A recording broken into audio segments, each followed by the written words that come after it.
Yeah, it's definitely a super great honor and one I don't take lightly and super grateful for. I found out a couple weeks ago and was able to tell my parents and help them get some travel arrangements set up. So kind of kept it under wraps, but it was pretty cool when I found out. I went to, I think it was Jeter's last All-Star game. My dad and I went out to Minnesota and we went to the Futures game. We saw, it was when Chris Bryant, Joey Gallo, and Javier Baez was in it. So we got to go to that game, and ever since then I always followed up on it and watched all the games. Michael, can you talk about the adjustments you've made at the plate so far this past month? I mean, you're hitting around 298 for the month of June. You're hitting over 300 now. You've made a lot of great leaps since the start of the season. Can you talk about that? Thanks, yeah. For me, there's really been nothing mechanically or anything like that. It's just been sticking to my approach, and the biggest thing was not changing, not trying to switch anything up and working on my swing and stuff like that, because for me, that'd probably make me spiral even more and get in my own head. So it's just been sticking to my approach and just staying confident. Going back to your relationship with Jack, what does it mean to have continue that close bond with him, even after high school, and now you guys are both in the minor leagues and all that stuff, and hopefully go reach the majors soon?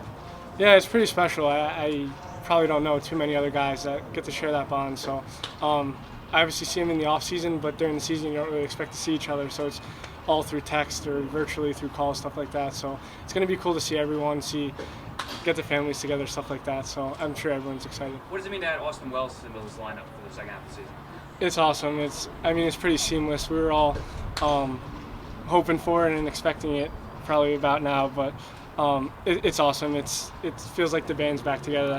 That's what we were all saying. So it's super exciting. So how was the family dynamic playing into this? Like, what do you do in your downtime to decompress? Because I know this has definitely been a lot of pressure and hype, and you've been doing great with it all. Thanks. It's been awesome. It feels like just after the games when you go home, it's just like it was in the off season, like it was when I was in high school. Honestly, it's a lot more fun now just because we have Max, Perk, and now Wells is living in the house. So it's definitely a full house and just great times every night. My kind of a funny quirk that I noticed is that sometimes when you're around third, a lot of times you lose your batting helmet.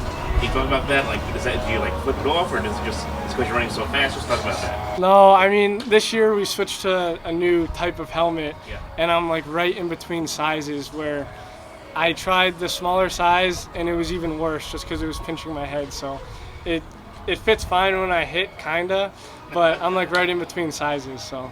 There you go. All right, Raul has the last one. So today, the Patriots become the Soros with the MLB initiative of the Copa de la Diversión.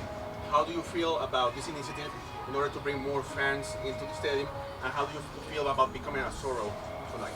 Yeah, I think it's pretty awesome. It's definitely a great community, and you definitely feel the energy from the fans when they do show up. And I know that our Latin teammates love it. So I'm definitely super happy that they get to feel like they control their culture on days like today. Right. Anthony Volpe going to the Futures game. Can you just talk about just how happy you are for him and just kind of what that experience is going to be like for him? Like, how's it going to benefit him? Yeah, we're all so proud of him. I mean, the year he's having this year has been great. He's so talented, and just to see him go there, it's going to be a great experience for him to be around. The future is the best in the game right now. So just hopefully have him be a part of that next wave of baseball where, guys are out there and doing their thing is going to be really special for him. So we're all really happy, and it's going to be great for him.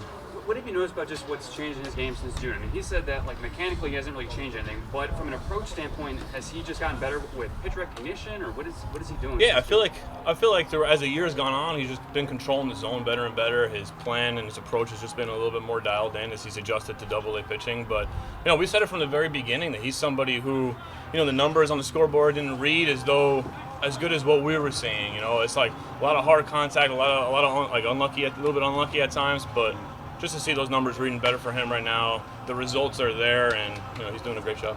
Be sure to listen to your home for Somerset Patriots baseball every day on Fox Sports Radio New Jersey, 93.5 FM, 1450 AM.